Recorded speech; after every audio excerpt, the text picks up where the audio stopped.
Good evening, ladies and gentlemen. I want to thank you for coming to the Livonia Civic Center Library tonight. Many of you know me. My name's Carl Catafias. I'm the head of adult services here, and I happen to oversee the running series we have called History Lives at the Library. Tonight's presentation is going to cover what I believe to be one of the hidden gems of Michigan lore that are out there. I just happened across this in doing a little bit of research and started digging and investigating, and this was something that whetted my appetite, and I decided this was what I was going to actually present for History Lives at the Library. We are going to be looking at an event, a series of events that occurred back in 1966. Now, 1966 isn't that far in the past, just little over 50 years, 51 years. But a word of caution that whenever you are looking and listening to a history presentation, always take into consideration that particular year that the event occurred. When I was preparing this particular program, I had my research laid out at the reference desk, and all my books and my newspapers and my notes. And a patron comes up, and of course he sees this splay of paper, and he of course is inquisitive, so he asks about it. And I tell him that I'm preparing to give a small talk, that this is my research, and I go about to tell him a little bit about what this particular topic is going to be about tonight. As we are continuing on, and like I said, it was a Cliff Note version, not what you're going to be getting today. So when it came time for the big emphasis and talking about UFOs, the gentleman basically said, well, why didn't they just take a picture with their cell phones? Okay, remember, 50 years ago, these things didn't exist, okay? So there's no way that someone is going to pull one of these out of their pocket and start taking snapshots. The only phones existing at that time were the old corded dial phones, and I'm sure a lot of us had party lines on our lines. And probably when you were growing up as kids, you picked up the phone and you heard this voice at the other end, maybe two elderly ladies talking about pumpkin pie recipes, and they overheard your breathing and told you to get off the line or they'll tell your mother. Okay? So again, it's very important to put ourselves in that particular time frame and to think that some of the things that we have today, we already know didn't exist back then. And in fact, some of the things back then don't even exist to the present time today. So we're going to take a short journey back, half a century, little over a half a century. And so I'm going to present to you today 1966, the year UFOs visited Michigan. In 1966, just as any year, there were many highlights that occurred during that particular year. For example, the U.S. Supreme Court case of Miranda versus Arizona was actually passed, and this guaranteed the rights of the accused. We hear it all the time on police shows. You have the right to remain silent. You have the right to have an attorney. That's the Miranda rights, and that's when those were established back in 1966. The gentleman here, you probably don't recognize. His name is Robert Weaver. And Robert Weaver was appointed Secretary of the Department of Housing and Urban Development. And more importantly, he became the first African-American U.S. cabinet member. The National Organization for Women, NOW, still in existence today, was founded by Betty Friedan. All you animal lovers, we constantly hear of the endangered species. We have to protect the environment. Well, it was in 1966 that the Department of Interior first created the rare and endangered species list. And finally, the Clean Waters Restoration Act of 1966. Congress is going to come together and set aside millions of dollars in the hope to somehow fight, prevent water and air pollution. So there's some pretty big things that came across in 1966, some great accomplishments. But that's not all.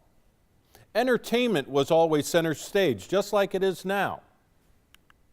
You know, I'm sure some of you maybe even have these TVs downstairs right now, but probably not hooked into your cable TV. Maybe you've turned them into a small bar downstairs in your recreation room. But TV was always a center of life back in the 60s. And so we had new TV shows coming out. For example, the Newlywed Game. And right on the heels of that was the Dating Game. Next, how about the good old Hollywood Squares? Now, I'm sure many of you still know who was in the bottom left square, good old Charlie Arquette. The Monkees hit the scene on TV. Now, all of you know Danny Thomas. Grew up in Toledo. His daughter, went ahead. Mission Impossible with Peter Graves. And there's Marlo Thomas. Good old That Girl came on the scene. But the two TV shows that really made an impact in 1966 was, of course, Star Trek, William Shatner, Leonard Nimoy, and some may argue that this one even surpassed the impact, and that was Batman, Adam West, Burt Ward. Okay? Humongous impact at that time. So we have the TV. But a lot of you folks out there, you remember these. And remember what those things are. 33 1/3 LP, 33 1/3 RPM. Yeah, those are old record albums. And the four that came out in 1966 was number 1, Rubber Soul by the Beatles. Next was, remember good old Herb Alpert and the Tijuana Brass. So he came out with an album called Going Places. We had the Mamas and the Papas, if you can believe your eyes and ears. And finally, we saw these 4 young men back in the TV segment. Well, they're going to come out with their debut album, The Monkees by the Monkees. Now, every year there's something new that comes out. Something new that, maybe can help us live better lives or entertain us better or whatever. Well, here's some of the few things that were introduced in 1966. And you're thinking, what is a green square doing up there? Nope, it's not a Scottish tartan or anything like that. But AstroTurf was invented. AstroTurf, something so common occurrence today, 51 years ago, it is going to be invented. And the popular Doritos. Yes, Doritos came out back in 1966. And you can see here, it's only 39 cents a bag. You're not going to find that, in the grocery stores today. Now, how many people here love processed bacon? Okay, well, somebody came out, Betty Crocker came out and decided to invent Bacos. These nice crunchable little things you can sprinkle on your salad and have this wonderful taste of bacon now on your salads. Well, if you don't like the bacon, you think that's not healthy enough for you, how about Kellogg's Product 19? Not necessarily the breakfast of champions like Wheaties, but it's still better than Baco's in the morning.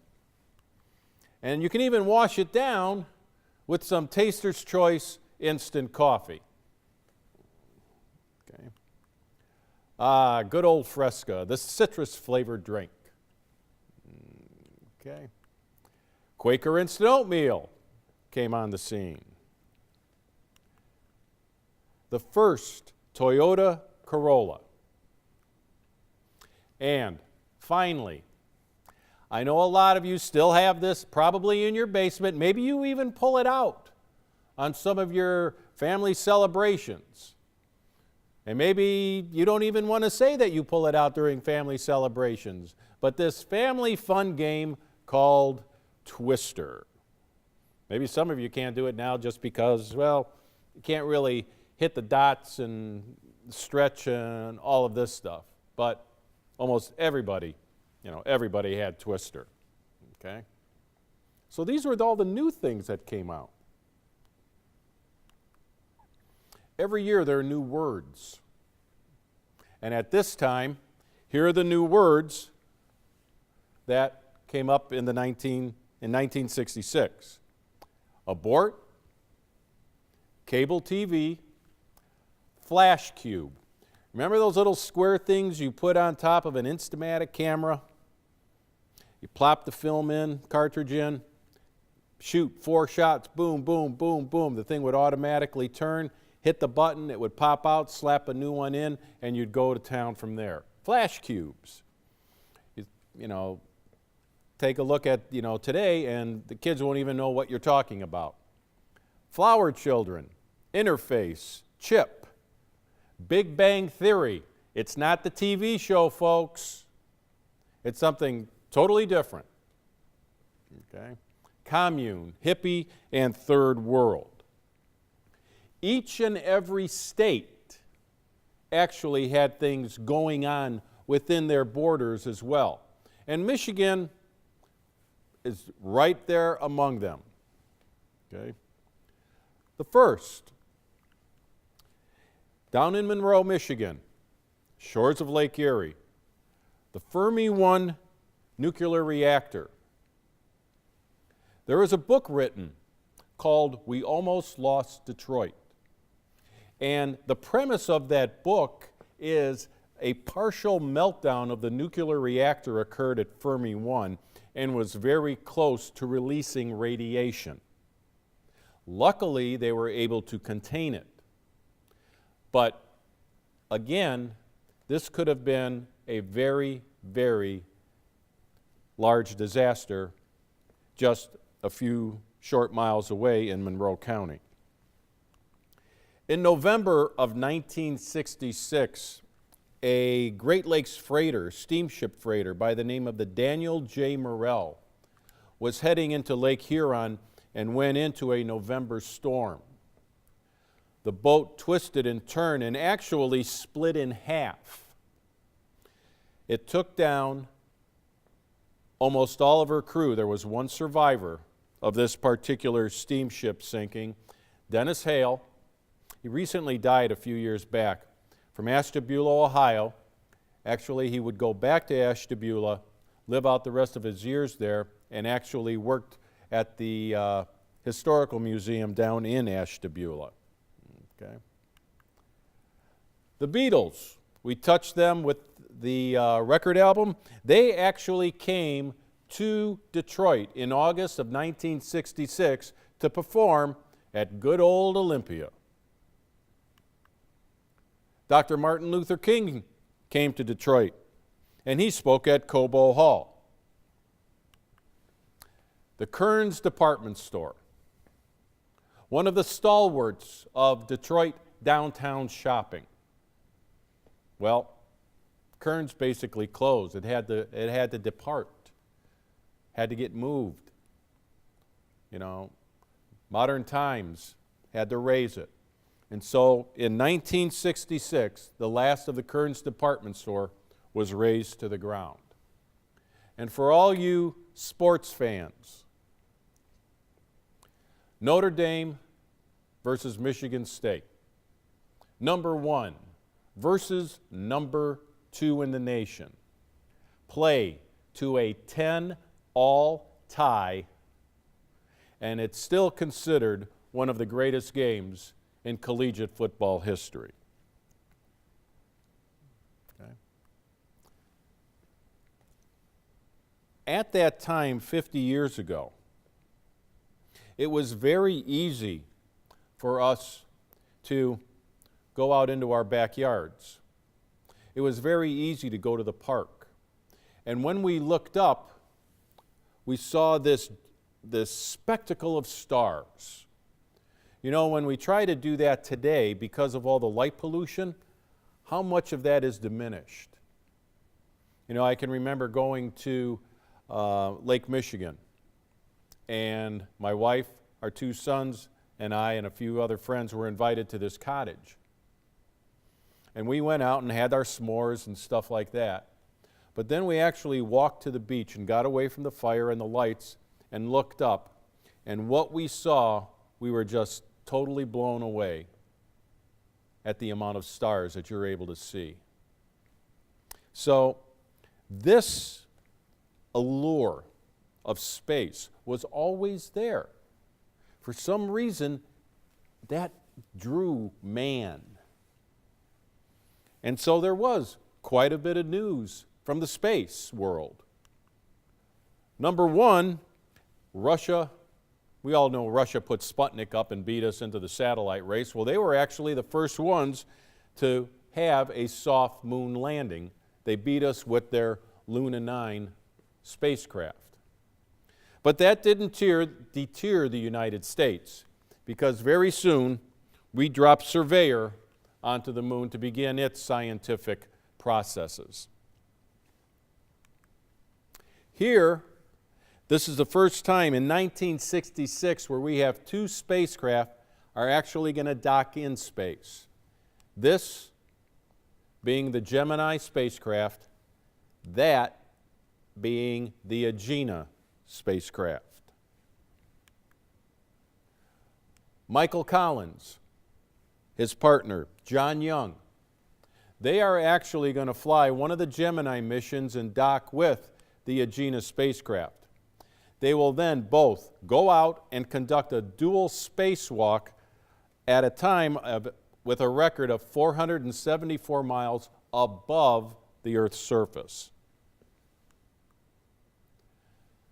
Gemini was NASA's space program to launch a 2-man capsule. In 1966, there were 5 separate launches of Gemini rockets.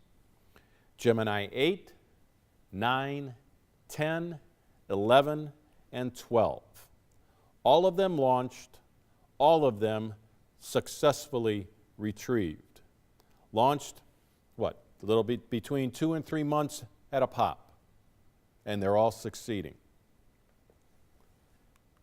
And then finally, in 1966, this particular rocket here, the Saturn 1B, this was going to be what the astronauts will be riding into space, taking them all the way to the moon, which was, like I said, successfully tested at this time. So here we are with space. Now, how do we get that from the space grounds to the public? Well, it was via the media. You had the newspapers, you had the radio, but more importantly, it was TV. TV was the conduit. It was the street, it was the channel, how space got into the American households. And so here we have Chet Huntley and David Brinkley for NBC. Should be recognized, that gentleman, that's an old picture of Peter Jennings, or I should say a young picture of Peter Jennings. And finally, space at this particular time, space coverage was always CBS and that gentleman there, Walter Cronkite. Now, it would be these networks. There's no cable. ABC, NBC, CBS. They're going to be covering the space launches. They're going to be covering the recoveries. Okay? And I'm sure many of you, while you were in grade school, maybe your teacher, if you were in a Catholic school, the nuns would bring in a TV and you would watch the launchings or the recoveries of the spaceship. So, with that in mind, if we Earthlings, now by Earthlings, it was the Americans and the Soviets. That's it. Okay? The Chinese weren't launching, the Japanese weren't launching, Europeans weren't launching, it was us and the Soviets. So, if we were venturing into space, and if space was so vast,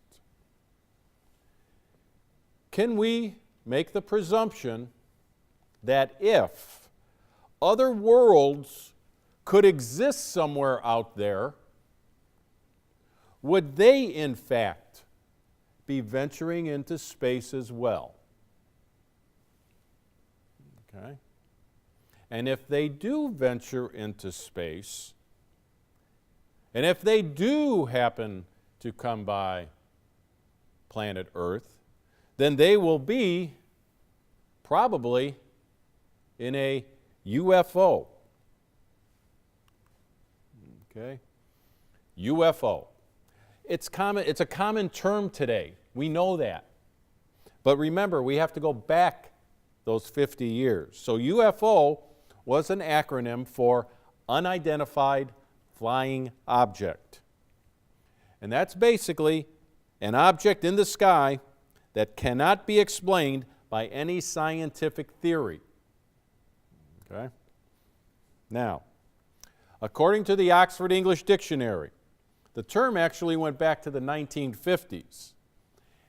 In the OED, the Oxford English Dictionary, there's a small citation that a United States Air Force officer by the name of Edward Ruppelt, R-U-P-P-E-L-T, he was actually the first person to coin that particular term. And this way, what he did by using that term, UFO, he wanted to find a term that could get us away from flying saucers. Because some of these objects aren't saucer-like in the least. Okay? So here we are in 1966, and Flying Saucer Review, UFO Magazine, Flying Saucer Magazine, this was actually getting picked up in American culture. So, here's a small little tidbit. There was a Gallup poll, the organization that takes all these polls. A Gallup poll at this time discovered that 95% of Americans were somewhat familiar with flying saucers. Okay? 95%. And that only 86% ever heard about President Lyndon Johnson. So people knew more about UFOs than their American president. Okay? So, with that in mind, look how it's playing on our culture. Okay? So, what better way to pick up on that culture than to start putting out things that kids can play with? And so the toy market came into play. Okay? Space stations, lost in space robots. There's the G.I. Joe astronaut. Everybody would love a G.I. Joe astronaut with a space capsule yet. How cool is that? Okay? So besides the toys, okay, we have to go back to TV again. Entertainment. And how is space coming into our television, coming into our homes, besides the news? Well, there's Lost in Space. My Favorite Martian.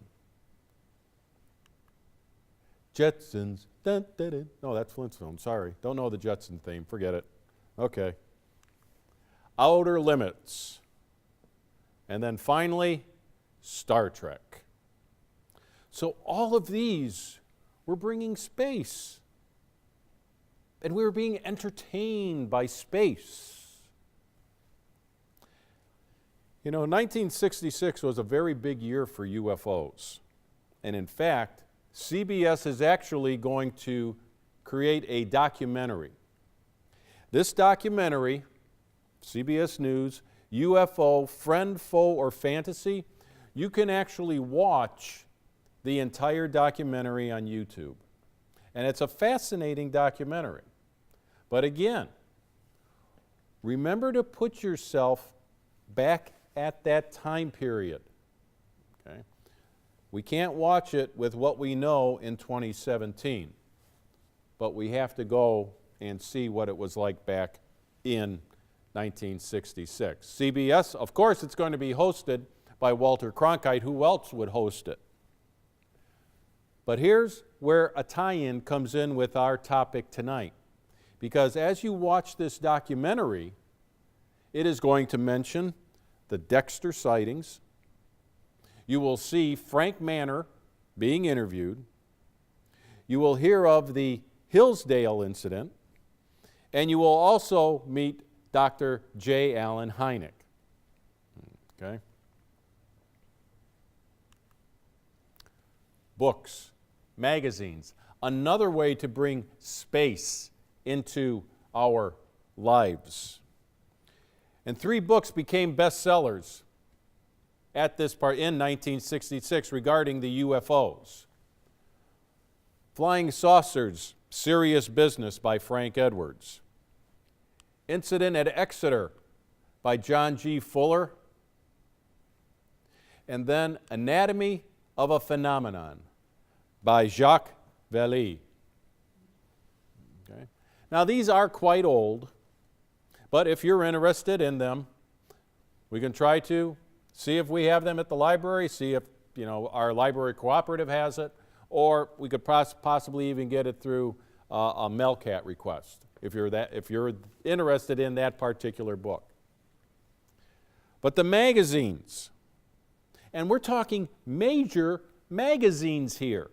It wasn't UFO Review, and these aren't Flying Saucer magazine. Take a look at some of the titles, okay?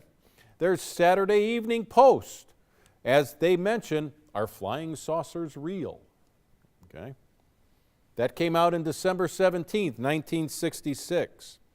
Life magazine, April 1st, 1966. The week of the flying saucers. Look magazine, right up there. Okay. October 18th, 1966.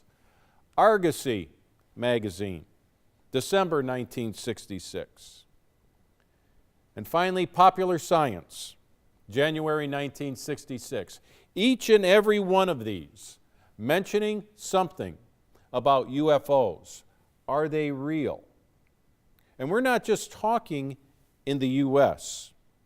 The phenomena is going on worldwide. Okay. In the U.S., in Russia, in Argentina, Canada, England, Chile, excuse me, Norway, Mexico. People are seeing things in the sky. And we're trying to figure out, trying to grasp just what they are. Okay. So, as we proceed, let me just point out that this program tonight isn't necessarily designed to prove the existence of UFOs. That's not the purpose of this. It's simply to present you insight to an interesting chapter of Southeast Central Michigan folklore history. Okay? And so with that prelude, we are going to begin 1966, UFOs in Michigan, in the small town of Dexter, Michigan. Okay? Washtenaw County. The day, March 20th, 1966. Evening time, 8:30. And this is going to be taking place between 8:30, 11:30, maybe even all the way up to midnight. Okay. A gentleman by the name of Robert Wagner is actually going to call the Washtenaw County Sheriff's Department. He's the one that starts the ball rolling here. And he basically is going to talk to the person at the Sheriff's Department, and he's going to state that there is a very strange flying object appearing to land in a swampy area. Okay. At the intersection of, let's see here, Quigley and Brand. So Quigley and Brand. So right there. Okay. Now, something that you have to take in mind as we use these particular maps. And this is something that I found a little bit difficult in using these. I'm dealing with an incident that occurred in 1966, 50-some years ago. I keep repeating this and repeating this, I know, but it's something that we need to keep in mind. A Google map of 2017 does not show what was going on land-wise in 1966. So we need to really keep this in mind as we go through, okay? So again, Robert Wagner calls the Sheriff's Department at around 8:30 and says, something's going on in this particular area. Okay. Gentlemen here, that is Frank Manor. And his son, Ronald. And they actually live like right in this area here. Well, Frank Manor is at home at the time, and he notices this strange object in the swamp area here.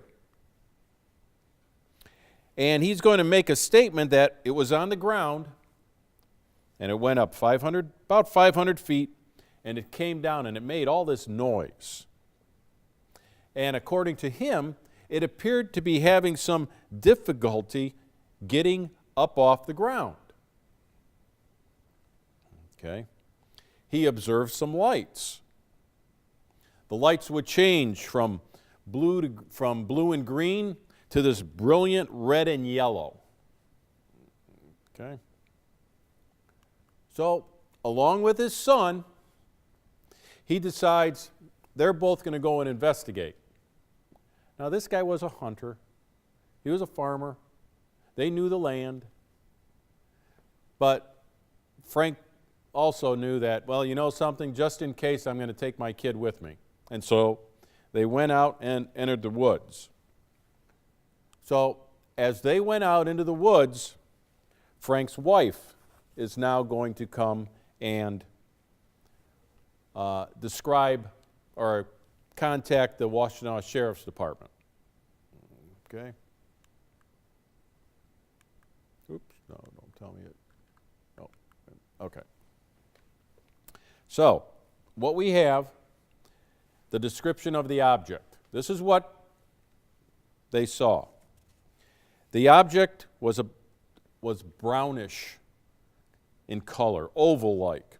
It had a quilted pattern on the outside surface. Appeared to be flat on the bottom, cone-shaped on top. It was low in height. Two small lights appeared to be on the outer edge of the object. These would glow from blue and green that would intensify to red. When the object illuminated, it turned into a yellow-whitish color.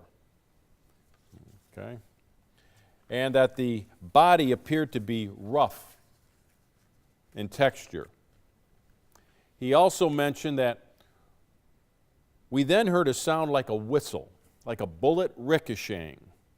The object went up in the air, right over us, and disappeared. Okay?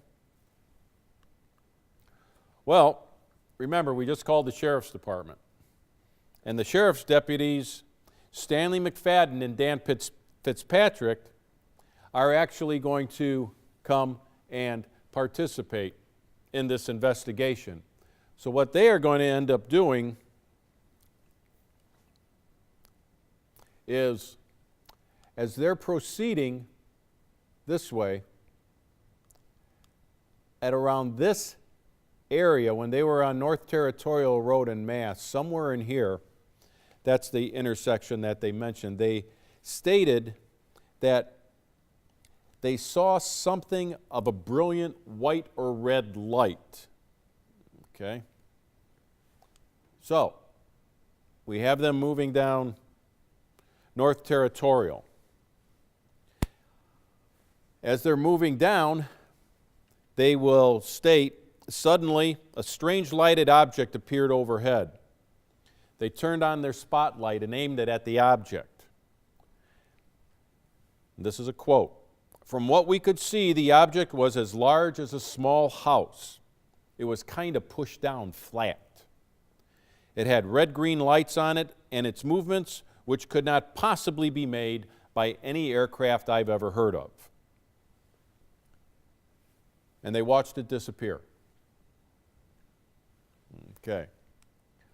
So, they finally come down to Quigley and Brand intersection, and they will, in fact, get out and begin approaching the swamp in this direction. Now, remember, we have McFadden and his son are approaching this way. The law enforcement is coming that way. Okay? So, from two particular distinct ways, hopefully to get a better sight of what this object is all about. Now, as Fitzpatrick is going through, he is going to state that as they're going through the swamp, that the glow brightened and dimmed slowly, as those stage lights, like these stage lights, were brightened and dimmed, but he never sees the object. He only saw the lights dimming and getting brighter. Okay? McFadden decides they're actually going to split up. So Fitzpatrick is going to come here, McFadden goes another way, just to try to get observation points on this thing. Both deputies have flashlights, and they're seen by Frank Manor and his son. So Manor knows that the deputies are out there. He sees the flashlights flashing. Okay? Fitzpatrick is going to approach what he believes the source of the glow with his flashlight. But as he's coming up, there's a slight rise in the swamp, just a little hillock. Okay? As he's coming up, the glow disappears, but then yet reappears in another part of the swamp. The motion of the light was always smooth and would follow horizontal and follow the contour of the land. So it wasn't jerky up and down and things like this. It was just be a fluid flowing light. After walking around in the swamp, they decided to come back and head back to their patrol cars. Well, when they returned, there were two other deputies there waiting for them. One deputy, Robert Hunnewell, and then Deputy Buford Bushrow. And they come out of the swamps, and these other two deputies come and immediately ask them, "Hey, didn't you guys notice the lights? They were flying right above your head." Well, McFadden and Fitzpatrick, they don't know what they're talking about. It's like, fill us in on this, because we have no idea what you're talking about. So, they basically, the other two deputies now, the ones that were remaining in their cars, they actually witness 4 lights hovering directly over the officers. while they were in the swamp. How could they have missed something like that? Okay.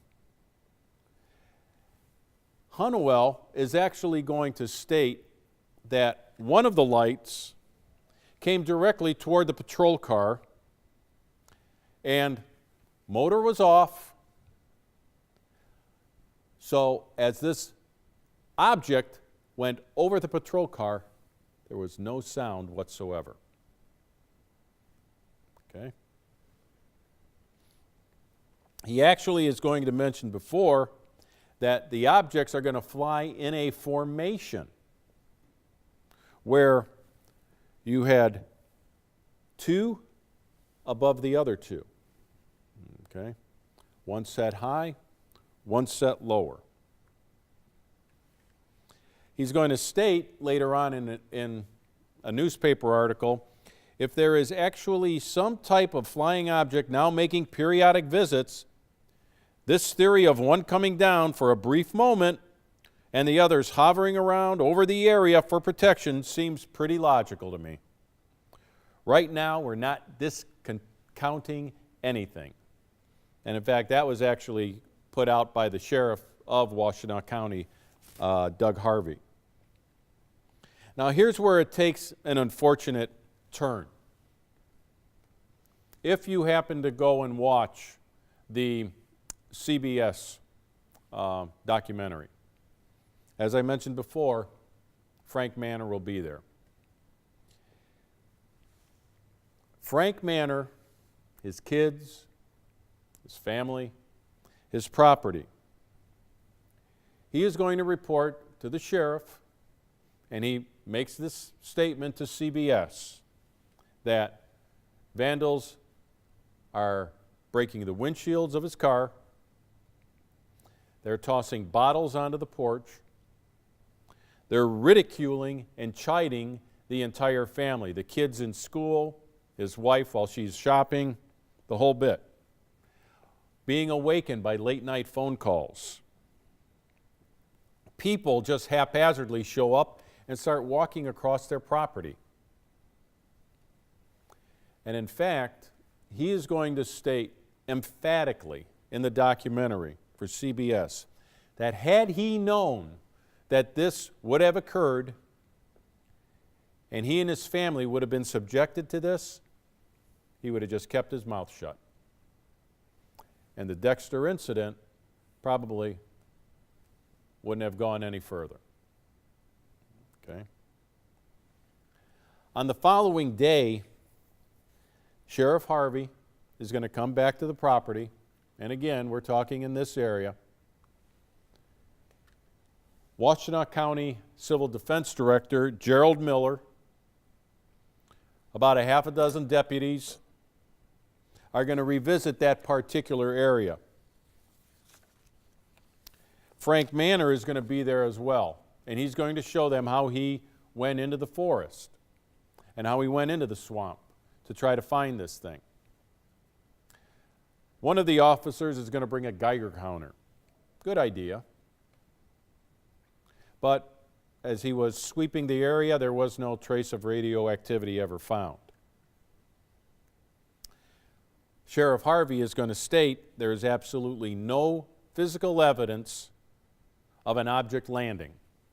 There was no scorched earth, burned grass, there was no depression in the ground, no imprints, no tracks or any impression whatsoever. There was nothing there. Okay? Well, it comes nightfall. And they're going to get a call from another resident near Dexter, a John Monahan. And he calls the sheriff up and says, "Hey, Sheriff, saw some strange lights flying over the sky of North Territorial Road. But now, for the evening, but on that night, on that evening of March 21st, the spotlight is not going to be on Dexter, but it's going to move to Hillsdale, Michigan. Okay. Hillsdale, Michigan, March 21st, 1966. The incidents that we will be looking at is going to occur somewhere between the area 10-ish all the way into the early morning hours. Okay. Now we're going to zero in on Hillsdale College. Okay. Hillsdale College.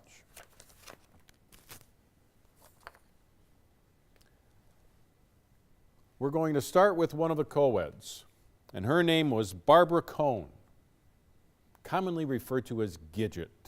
You know, you don't have those, nicknames now, So she was living on the second floor, living in the east wing of the new woman's dorm. And as she's looking out the window, she notices this object radiating this silver intense light. And it was heading toward the dorm. According to Barbara, it looked like a squash football or basketball. Surroundings seemed to glow. It would flash red, then white. Okay. It began to head south-southwest and then dropped below the tree line near the field house. So we're going to be looking at an area, if you know Hillsdale, but again, you have to remember, this particular campus description is current. It is not the same as it was back in the 1960s. Okay. Other co-eds, Barbara's calling them, look out the window, and all the co-eds are watching, there's co-eds watching this. So it's not just her, okay? So some are wondering, wow, maybe, there's a storm in the area, maybe there's a helicopter in trouble, maybe an airplane's in trouble. So one of them are actually going to get on the phone and call the airport. Well, nobody's manning this small little airport. So their next call is to the Civil Defense Authority of Hillsdale. And they're going to try to get a hold of Mr. William Van Horn, who was head of the Civil Defense for Hillsdale. Okay? They get his wife. And Mrs. Van Horn is going to say, no, Harvey hasn't gotten word one. We haven't heard anything about a helicopter. We haven't heard anything about an airplane. Okay. Hang up the phone. Well, now they start looking for their dorm mom. And she is a woman by the name of Kelly Hearn. But she's nowhere to be found in the dorm because she's also she's somewhere counseling another student at the time. Okay. So they call Mrs. Van Horn back. Okay. So Mrs. Van Horn is going to say, don't worry about it, girls. I will inform my husband. Okay? But before she lets the girls go, she now mentions to them, well, they've spotted UFOs around Ann Arbor tonight. But don't worry. Call me if it comes back. And with that, she hangs up. Okay? So Mrs. Van Horn contacts her husband. Husband's on his way to Hillsdale College. Kelly Hearn comes back. Now, going to give you a little bit of background about Kelly Hearn. She's the assistant dean of women. Okay? She's an assistant professor of English. She was a newspaper reporter for 7 years prior to her taking this position at Hillsdale College. Okay? Now, so she knows a little bit about reporting. She knows a little bit about the world out there. Okay? So it's not just some grad student. Okay? We're talking about a professional, careered woman. Okay? So upon her return, she basically told the co-eds, I want you to start taking notes of everything you see. and they watched that object and took notes for approximately 4 hours. Now, we have to give her credit in this instance, because what she is trying to do is document what is going on at that time. Okay. There's no, cameras available or anything that we can just, pop up on the computer and things like this. What do these girls have at their disposal to record? That would be notes. So the only problem with that is that they would later come back and these scientific experts would say, well, what she did was okay, but it really didn't help us out, because there's no photographic or recording equipment, and really the notes that they took don't shed light on what they observed. Now remember, these are the professors, these are the experts who are saying these girls' notes will shed little light on what they observed. Okay? We'll have to come back to that. Another co-ed, her name was Pinky Poffenberger. You got to like that. Pinky Poffenberger. Okay? Well, at around 10:30-ish, she notices blinking lights near the Arboretum. Okay? That is going to be, like in this particular area here. Okay? She moves closer to the window, and so the object actually, once again, approaches the dormitory. Okay? But this, she will state, it stops in midair and begins to revolve. Well, that totally freaks her out. Okay? She screams, and girls again come hauling into the rooms, looking out the window, all to observe this particular light. Okay.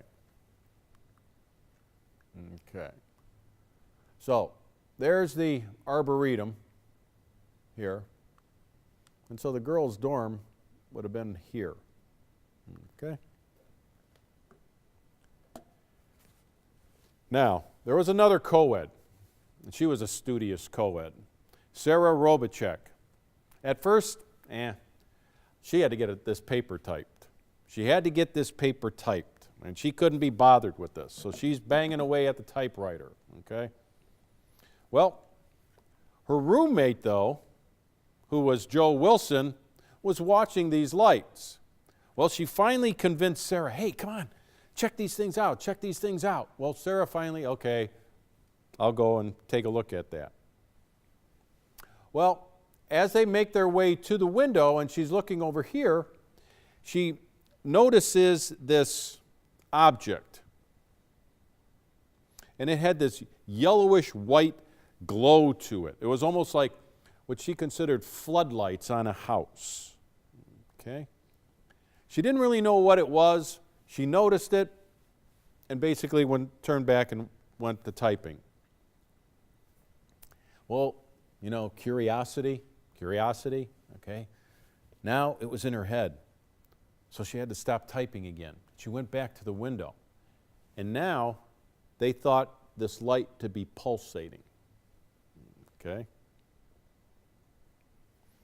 Well, Joe Wilson is going to leave the room and going to try to find a dorm proctor, an RA. Okay?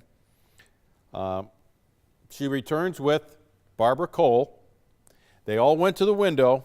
The glow was gone, but there were 3 lights, all of like a yellowish white color. Okay? They will state that the middle will turn to red. That one will go out, and then it turned red on the left. Okay? At approximately 11 o'clock, witnesses state that this will move up, move left and right, and then begin proceeding toward the dorm. Sarah calls civil defense once again. Okay. Mrs. Van Horn is trying to calm this resident down, this collegiate girl down. Okay, so she decides, you know something? I'll call the state police for you. Okay, just hang tight. Mr. Van Horn will be there in a little while. Okay. So the girls would actually watch these lights. They would brighten and fade, brighten and fade. All three would show up. The one on the left would disappear, and the right one would turn red. Okay? And then they began watching this object move up and down, side to side. And they knew that it was moving because they were watching it in relation to a phone pole. Okay? So you had a stationary object, and the object was moving back, forth, left and right, and the lights always maintained an even space apart. Okay? The girls finally noticed some police cars coming on the scene. Okay? Now, according to them, they were coming down this particular road. Now, today, this is again called Barber Drive. I believe that back in the mid-1960s that particular road was called Arboretum Road. Well, for the simple reason that that's the Arboretum. That's logical. Okay. But as the patrol cars would go down this particular road, okay, they believed that the object had now come from here and was near the baseball field here. But every time that the police would come here, the object would diminish in intensity. Okay? Squad car drove right by, never even saw the object. But as it went past, according to the girls, that this object started to act really frantically. Okay, its motions, it went up and down, back and forth. Okay. The law enforcement came back down the road and the lights remained stationary. So they all observed the object would dim its lights when the police cars would approach and brighten again as the police cars left the area. Okay. Mr. Van Horn finally did arrive at the dormitory. He would head upstairs, went to the particular room, room 204, and even he was there to witness this back and forth of the police cars, the diminishing lights and things of this nature. So, Mr. Van Horn is now going to announce that it was definitely a UFO. He is the first person to state unequivocally that what we saw was in fact a UFO. It was proven by facts of its maneuverability, motion, and the fact that even when it was stationary, it wasn't on the ground. Okay? He estimates the object to be about 20 feet. And the girls will continue to observe this as it goes back and forth playing near the Arboretum. The observation is going to go on until about 3 o'clock in the morning, and then that was basically it. Now, one would consider, when you look at Dexter, we had a father and son and another person on the opposite side of the swamp be the witness. But here at Hillsdale College, and depending upon what book, what article you read, the numbers may vary. But the numbers are going to be anywhere between 62 and 87. 62 and 87 eyewitnesses who saw these particular lights at some time near the girls' dormitory at Hillsdale College. Okay? Well, there was a gigantic fervor here, you know. Something was happening. Now the government is going to be getting involved. Michigan Congressman Weston Vivian, okay, he is going to make an official request of the Defense Department. And he is going to ask them to investigate the reports of unidentified flying objects near Ann Arbor, Michigan. As you can see right there, Ann Arbor News, U.S. asked to probe saucers. Okay. So, now it was time to investigate.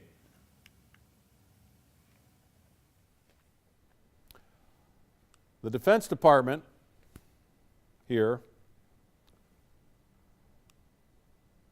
gentleman here, Major Hector Quintanilla Jr. Hector Quintanilla Jr. He was actually the Air Force head of Project Blue Book. And for any of you who've dabbled with the UFOs and stuff like that, Project Blue Book is something that you should be relatively familiar with. Okay? It was established in 1947, and it was established to evaluate and analyze reports of UFOs. That was the purpose of it. Now, Major Quintanilla was getting, let's say a bit of pressure.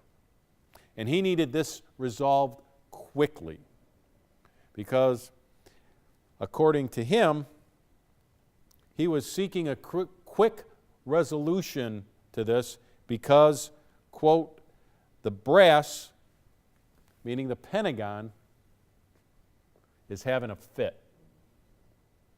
Okay? So, the United States Air Force is going to dispatch this gentleman that you see right here, Dr. J Allen Hynek. Now, Dr. Hynek is an astrophysicist. He was a professor at Northwestern University.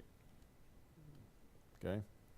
So on March 22nd, 1966, he is going to head on out and start heading to Michigan. So, what we have here is Dr. Hynek has been doing this for the United States Air Force and checking out these phenomena for 18 years. So prior to that, he had well over 100 investigative, not reports, but investigations that he'd already done for the United States Air Force. His journey will take him out to Selfridge Air Force Base. Okay, that's going to be his headquarters during these investigations. Now, there was a little bit of tension going on between Dr. Hynek and the major here. Right from the get-go, you can see and sense that they're not really on the same page here. Okay? The major here, he wanted, I wanted hurry up investigation, rush the job, get an answer, get it out there quick, boom. Signed, sealed, delivered, boom, get it out there. Okay? But Dr. Hynek wasn't like that. He was a scientist. And scientists wanted to delve into and investigate this rash of sightings. And in all honesty, the rash of sightings that we mentioned here, it actually started probably about a week before that, around March 17th, because UFO sightings were occurring in Monroe County, in Washtenaw County, Wayne County, Lucas County, Ohio. And the thing that was going on is, yes, people were witnessing these UFOs. But they were also being witnessed by law enforcement officers. Okay? Law enforcement officers were seeing these things as well. Now, getting back to Quintanilla and Dr. Hynek. Dr. Hynek was not really up to par. In fact, he actually had recently fallen and broken his jaw. And, well, let me, walking around with a broken jaw, probably not the greatest thing, so of course he was in pain. He was the only one that the Air Force sent to investigate this report. One man. Okay? So, there's no way that one man can investigate all of the events that were going on in Southeast Michigan. So what he has to do is make a decision. And his decision was, we're going to go to Dexter, we're going to go to Hillsdale, and we have to simply dismiss all the others from the previous week. Okay. So Dr. Hynek is now going to find himself Wednesday, March 23rd in Dexter, Michigan. And you can see right here, there's Dr. Hynek, and there's Frank Manor. So Dr. Hynek will begin his investigation on the Manor Farm. Now the Manor Farm was probably in this area here. And again, you have a Google image, 2017. So guesstimating that this is the location that they will be investigating. Now, Dr. Hynek arrives at the Manor Farm. But you know something? It's a zoo. It's a media frenzy. Okay? Local news reporters, newspaper reporters, magazines, everybody is out there. Remember, this just happened. Okay? Okay? So everybody is just going wild out there.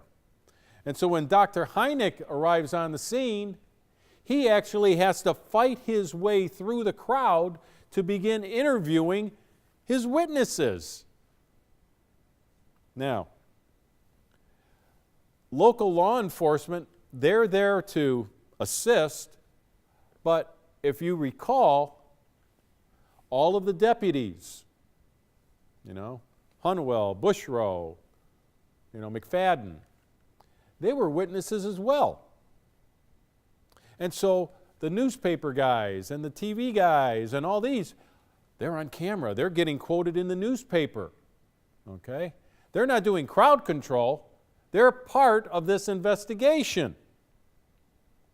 So Dr. Hynek is, again, he's there all by himself. So he realizes, something, this is just crazy. I'm going to try to do what I can and see what comes out of this. Okay.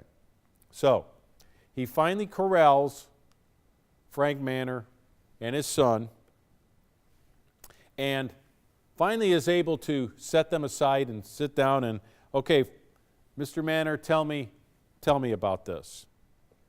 So Frank Manor goes through it again, and you can imagine probably Frank Manor and his son, they're so tired of this. I can't take it anymore. How many times do I have to tell this story?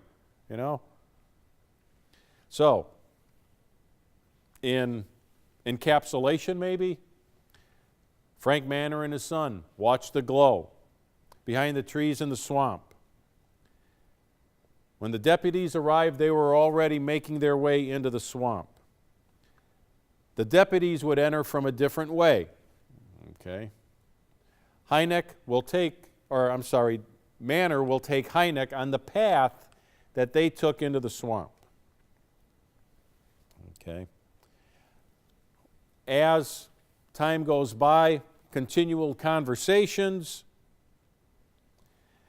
Deputy McFadden is actually going to draw an object that he says, well, this is, drew a figure of the object. Problem is,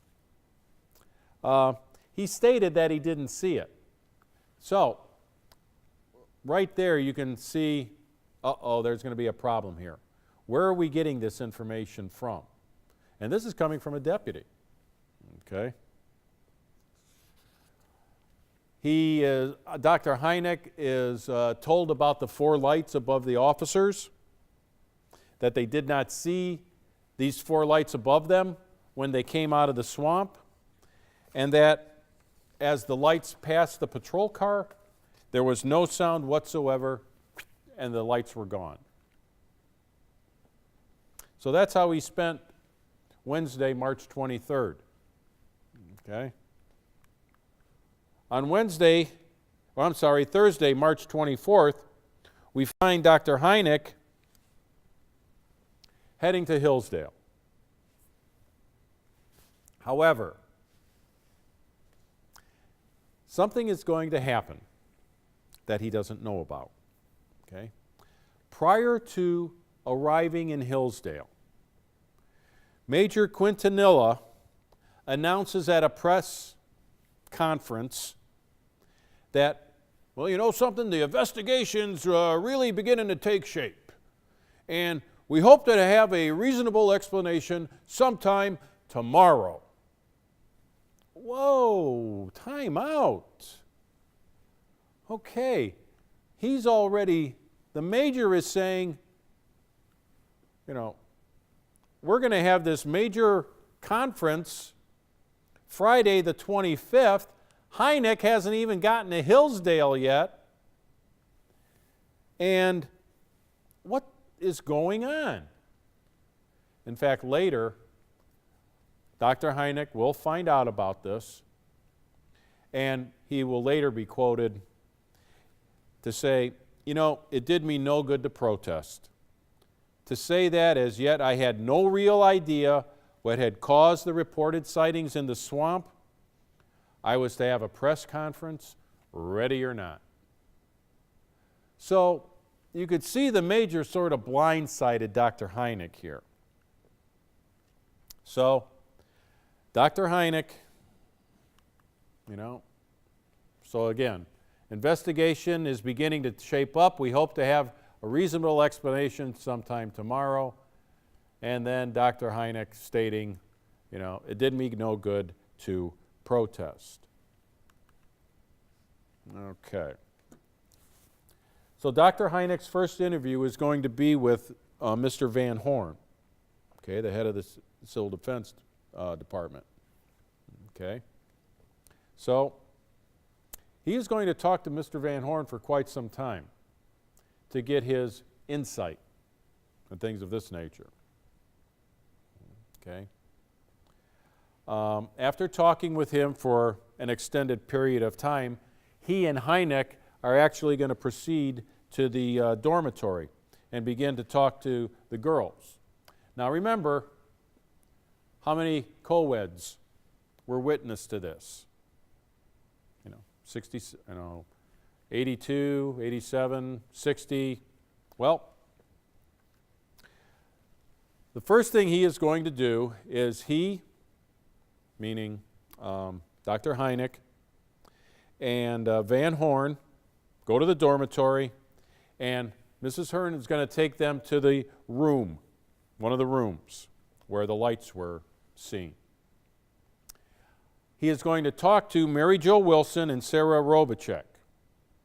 Okay? And they are going to give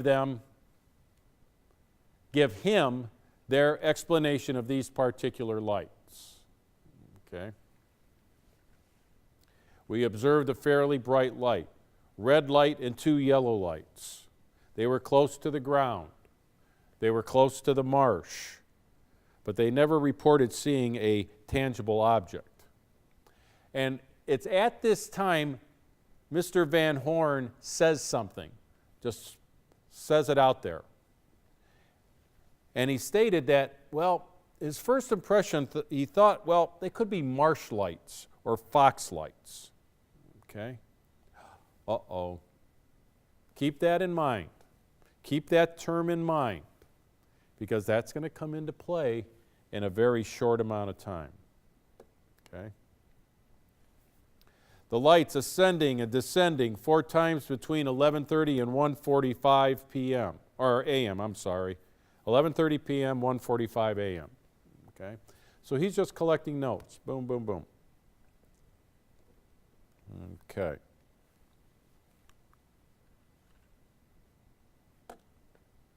So, Air Force is to explain saucers. So he's collected his information. And as a scientist, he will compile his facts and bring them to a conclusion. So his comments, and this is, I'm just surmising here, okay? Not reporting on many of the peripheral conversations he had with individual policemen. He wasn't going to worry about that. He is actually, Dr. Hynek is actually going to stop by Ann Arbor on his way back to Selfridge. And he comes up to a gentleman by the last name of Colonel Miller. And he was the head of the civil defense chief for Ann Arbor.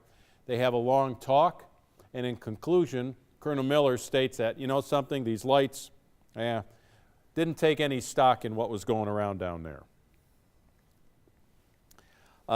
Dr. Hynek came away with the general impression that they weren't dealing with, quote, seasoned and careful investigators, but rather with men untutored in matters outside their normal line of reporting. What that basically says in a nutshell is that they were law enforcement, but you know something? For law enforcement to really explain what's going on scientifically, not their cup of tea. So we really have to take what they're saying with a, grain of salt, okay? According to Dr. Hynek, facts were only such things reported consistently by several witnesses. But remember, take into consideration that he only had 2 days, that when he was in Dexter, he interviewed Frank, his son, a few of the police, investigators who and he already commented, they didn't really do such a great job. He talked with Van Horn, Colonel Miller, Mrs. Hearn, and a few of the co-eds. Okay? And a lot of times, he would also mention that, and he witnessed this predominantly at the Manor Farm, is that the witnesses were always backbiting, okay? They wanted to shove in. They wanted to get into the limelight and stuff like that, so they were trying to always one-up the eyewitness accounts of somebody else, okay? The commonalities. The lights in both cases were associated with swamp areas, that there were reddish lights, yellow lights, blue-green lights, that they both shared a motion, that the motion was described as smooth and slow, had a tendency to disappear suddenly and reappear somewhere else. So,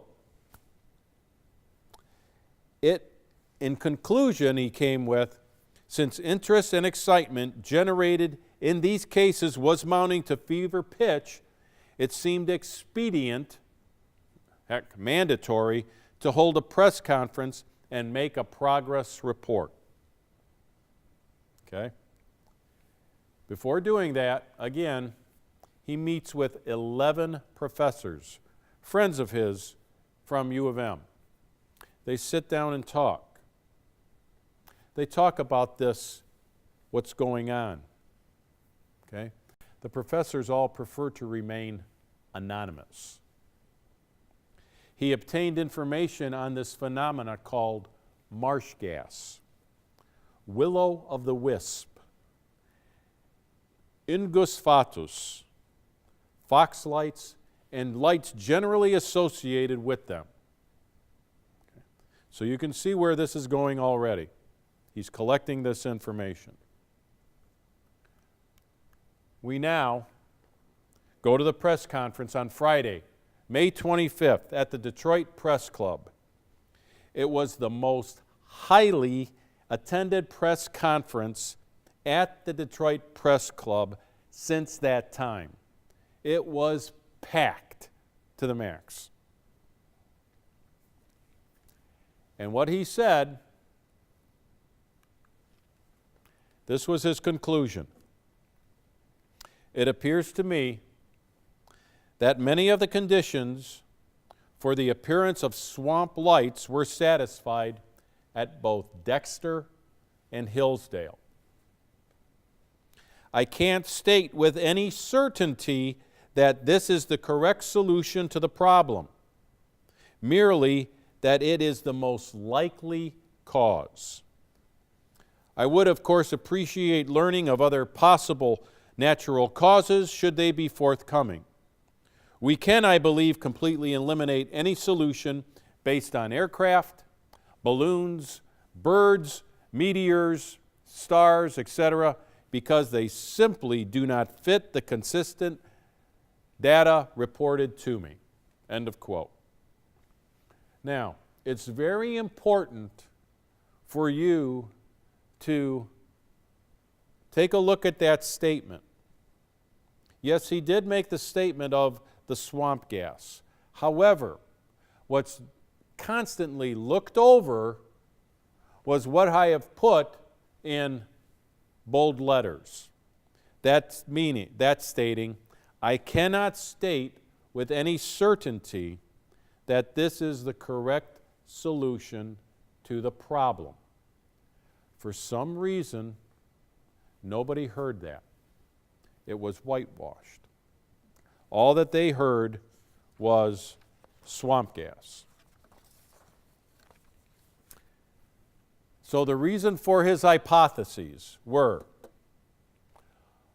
most witnesses described lights of red, yellow, blue, green.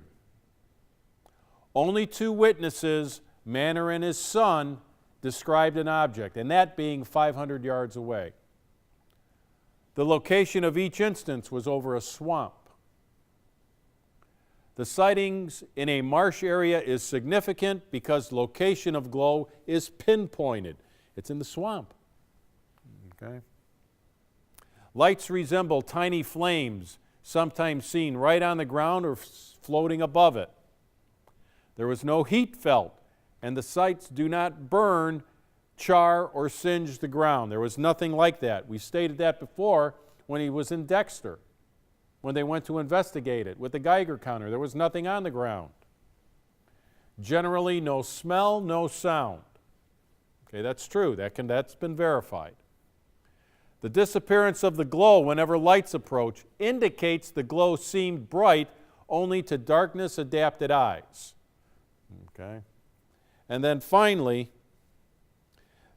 he also dismisses a photo taken by a Washtenaw County deputy of 2 unidentified objects that the deputy saw on March 17th near Milan. This is a famous photograph. You can find it on the internet. And according to Dr. Hynek, in fact, there it is right there. That was the photograph taken by the Washtenaw County deputy. According to Dr. Hynek, this was a time exposure of Venus and the moon. Okay? Now, my only thought about that is, does this deputy really know how to do a time exposure, and what kind of camera would he have at the time? Okay? Now, reactions, more like repercussions. Okay? William Van Horn, and these are all quotes, can be found in books, newspaper articles. William Van Horn, when I was a kid, I played regularly in the swamp. I know what marsh gash looks like, its color and what it does. What we saw the other night was not this. It was an object which I've never seen before. Okay? That's the Civil Defense Authority. Next, we have Milton Ferguson. Milton Ferguson is the Hillsdale College Director of Public Affairs. And he goes to state what they saw, they meaning the co-eds and Van Horn and the dorm mother and all these folks, what they saw had no resemblance to rockets or flares. I don't know what it was, nor do the people who saw it, but this is trying to explain it arbitrarily. The Air Force is going to get into trouble going on this way. It seems a whitewash. Wow, strong words. Barbara Cohn. We saw her right at the beginning. She was one of the eyewitnesses in Hillsdale. These objects were not viewed over a swamp, but over the college arboretum and a baseball field. The arboretum is a carefully tended woodsy park with a few small ponds and no rotting vegetation. So, where was the gas produced? He did not do his research thoroughly before rendering an opinion. Well, that I think you got to give to her. But it also wasn't his fault that he was subjected to a deadline that he knew nothing about. And finally, here's one that I happened across. Jean Dixon, you probably know her from, not Michiganian, but I think they are planes or military aircraft of some kind. But not from outer space. I think they are from the other side. They are either from the enemy or our own Air Force. So Jean Dixon is basically saying, well, this is probably either a Russian aircraft or an American aircraft doing this. Okay. Well, of course, what's going to happen here, very large repercussions are going to occur. In fact, this is going to prompt, you should recognize him, Gerald Ford. Well, back in 1966, he was our congressman. So, because of what happened and because of what he considered, just a flippant report, Representative Gerald Ford is going to call for a thorough congressional investigation into the rash of reportings in southern Michigan. Okay? He is basically going to highly criticize the Air Force for giving a flippant answer. Flippant, F-L-I-P-P-A-N-T, just to make sure. Flippant. And passed it off as swamp gas. It seems to me that this mystery has been around the country with all the various sightings does require that Congress take a good look at it, bring out these witnesses from the Air Force and NASA, have them interrogated by members of the House or Senate committee, let them put their records on the line, let the people who have allegedly seen these objects come and testify. Well, it was actually going to take place. What he basically did set the ball rolling, that there was going to be an investigation. Okay? So, the United States House Armed Services Committee will be investigating the UFO phenomena. They agree to that. But they agree to a one-day investigation. Okay? 1 day only, April 5th, 1966. And there are going to be a total of 3 witnesses. The first witness, gentleman right here, Secretary of the Air Force, Harold Brown. And Harold Brown is just going to toe the line, toe the government line. He acknowledges that there are approximately 48 unexplained reports in the Blue Book files. that there is no evidence to prove UFOs threaten national security or extraterrestrial phenomena, and the Air Force has the situation in hand. Okay. Next, who do you think?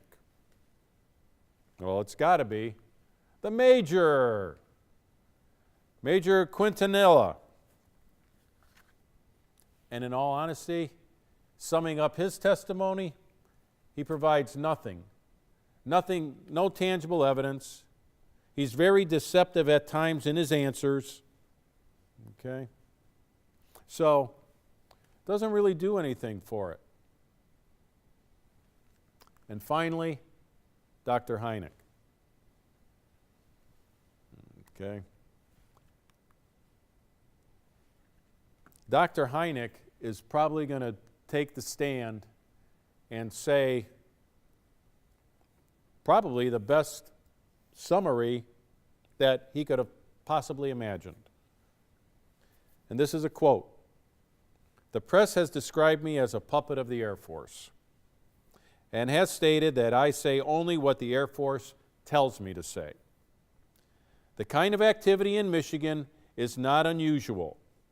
It happened only that Dexter and Hillsdale incidents have little scientific significance but have attracted large national attention. Similar incidents, and some more intriguing, have been occurring for many years. I felt I would be derelict in my scientific responsibility to the Air Force if I did not point out that the whole UFO phenomena might have aspects to make it worthy of scientific attention. The body of data accumulated since 1948 deserves close scrutiny by a civilian panel of physical and social scientists, and that this panel should be asked to examine the UFO problem critically for the express purpose of determining whether a major problem really exists." So he's laying it on the line. He told the committee, you know something? Forget what the Air Force says. Let's set up a panel and let's do this scientifically. Well, the committee is going to agree with Dr. Hynek. You know, that's a great idea. We are going to look for an independent panel to study this.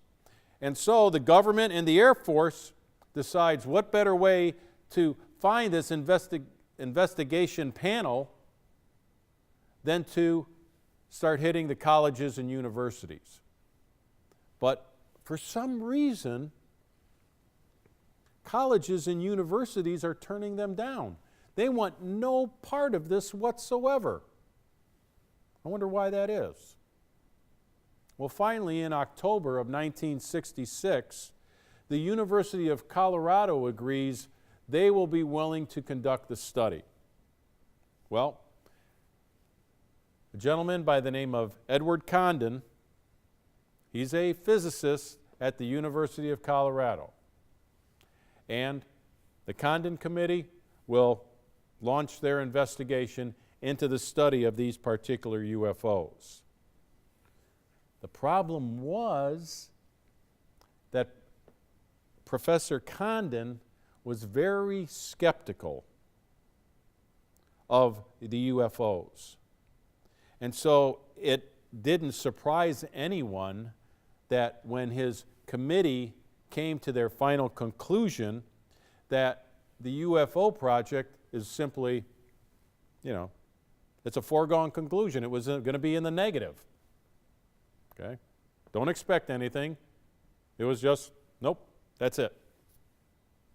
Don't worry about the UFOs.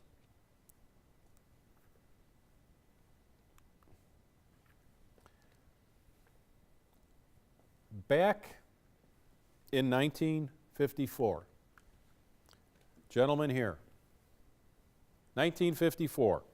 I'm not talking 1966, 1954. Dr. James McDonald, professor, atmospheric physics, University of Arizona. He is actually driving in the desert with his friends, and they happen to observe a UFO. He will contact Project Blue Book, but ever since that time, since '54, it hasn't been sitting well with him. Well, his friend Dr. Hynek, he was going to go see Dr. Hynek. But on his way, he makes a little detour to Wright-Patterson Air Force Base, the one in Dayton, Ohio. Why Wright-Patterson? Well, that just happens to be the headquarters of Project Blue Book. So, Dr. Patterson here, he actually gains access to the Project Blue Book files. And as he's going through the files, he comes across this certain report. And the report simply recommends that the United States Air Force should use Project Blue Book to debunk UFO reports in order to dampen the public curiosity about the UFOs. He is irate, to say the least. He is going to see Dr. Hynek and just lay the thing out. And Dr. Hynek, well, what can I do? What can I do? Well, Dr. Hynek is going to do something that goes above and beyond. 2 months later, Dr. Hynek is going to submit a letter about UFOs and Project Blue Book to the editors of Science Magazine. Science Magazine, that is the journal of the American Association for the Advancement of Science. This particular letter will appear in the October 21st, 1966 issue on page 329. That can be found online in its entirety. Okay. Now, I'm sure we all know the movie Close Encounters of the Third Kind. Just so happens, Dr. Hynek was in that movie. And right now, we're just going to do a short film clip where you are going to hear Steven Spielberg, Bob Balaban, and Richard Dreyfuss what they have to say about Dr. Hynek.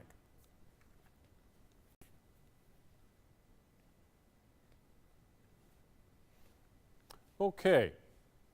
Now, before I leave you today, okay, I hope that I whetted your appetites. But I'm going to leave you with something else. Dearborn, Michigan, March 31st, late night, April 1st, early morning. 3 young adults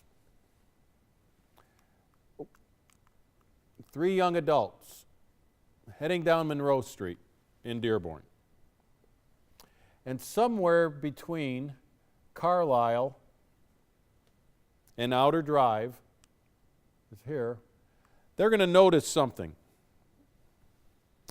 And they notice a UFO. It's approximately 200 feet away, 100 feet above the ground. It appears 75 to 100 feet wide. Underneath the craft, it's a glowing red dome that pulses in intensity. They are close enough to see partitions that separate the craft's windows. No sounds were coming from this craft. It was actually hovering over this school area right here, the Whitmore Bowles Elementary School. And as they got nearer, there was more static on the radio. Well, according to these 3 young men, it seemed as though the craft sensed their presence. And so it decides to head in a north-northwest direction. Well, these guys want to know what this thing is. So they turn around and begin to follow it and proceed down Oxford Street. Okay? They're going to follow it for about 10 minutes. As they're continuing down Oxford Street is going to dead end at Crowley Park. As they're proceeding down, they notice that the craft goes somewhere behind Crowley Park and the lights go out. Okay? It disappears. They don't know what they saw. Well, they pull into one of the last drives and decide, we're going to go back, head back home, wherever they were heading out to. They turned around and proceeded east toward Telegraph Road. Well, the two passengers looked around and they happened to notice that the craft lit up and was now following them down Oxford Street. Well, that would sort of put a scare into somebody, you would think, right? So, the craft starts chasing them. It's getting closer, more static on the radio. When they get to Telegraph Road, they turn right. Okay? So as they're heading down Telegraph Road, according to these guys, they're doing about 40 miles an hour. And as they're proceeding south on Telegraph, the craft is following them at approximately the same rate of speed, just off to the west. Okay? They find an all-night diner here, close to Telegraph and Van Born Road. I haven't really tracked down the diner. I'm getting close. So once I get that, I'll add that to my presentation. But they find a diner open in this particular area. Two of the passengers get out, run in. They grab the short order cook and the waitress. They both come out. The driver gets out of the car, and they watch this red light proceed to the west and disappear. And with that, and now I'm going to end with, it's your turn to research. So thank you. Hopefully it was a nice presentation. Hope you enjoyed it. Please come to History Lives at the Library. Check our calendar for some great programs coming up, and we'll see you down the road.